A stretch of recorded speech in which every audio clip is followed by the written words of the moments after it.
19th century American education is often referred to as the Common School period. It was during this century that education went from being completely private to being available to the common masses. In the Northwest Ordinance of 1787, it was stated that schools and the means of education shall forever be encouraged.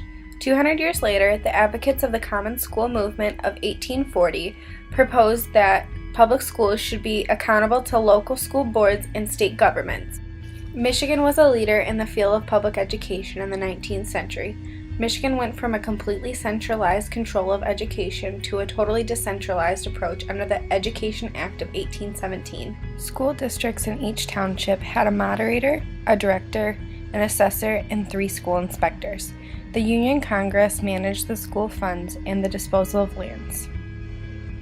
Income derived from the sale of Section 16 in each township, and the university lands as well as other federal lands were used in education.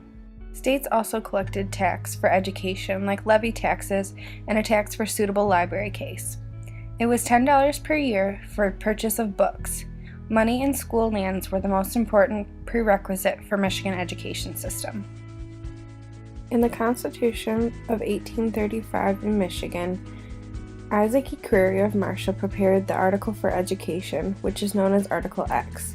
It provided ideas of how Michigan's school system should be set up. The article included superintendent of public instruction, appoint term, perpetual fund for support schools, common school system, yearly term, libraries, and university funds. It also safeguards the land so the federal government would grant the state for education and to prevent the use of the proceeds to be used for other purposes. In addition to Crary, there were other unforgettable contributors of setting up the Michigan education system, such as John Pierce and Henry Barnard. In 1893, Pierce created a system of tax-supported public schools in which no primary school student would be required to pay tuition.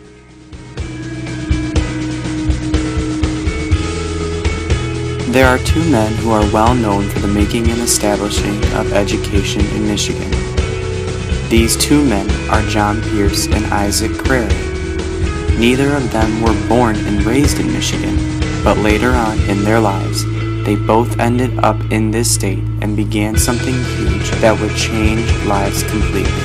John Davis Pierce was born in February 18th of 1797 in Chesterfield, New Hampshire. Later on in his life, he attended Brown University and graduated in the year of 1822. Pierce taught briefly before attending Princeton Theological Seminary. Then later, in 1825, he became an ordained minister of the Congregational Church, and then a pastor in Sangerfield, New York, and Goshen, Connecticut.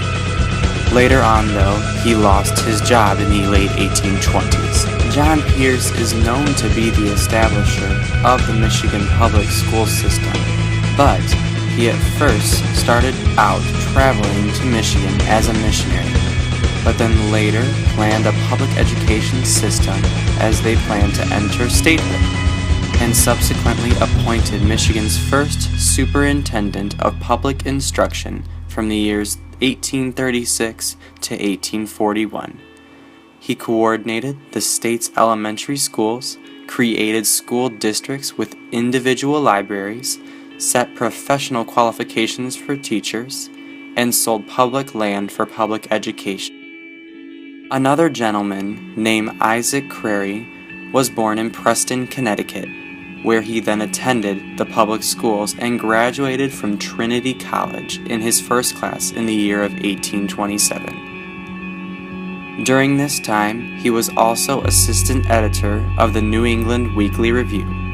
He moved to Marshall, Michigan later on in the year 1833, as did John Pierce at an earlier time. With John Pierce, Isaac Crary wrote the education article of the 1835 Constitution. Crary was appointed a member of the State Board of Education from the years 1820 to 1852.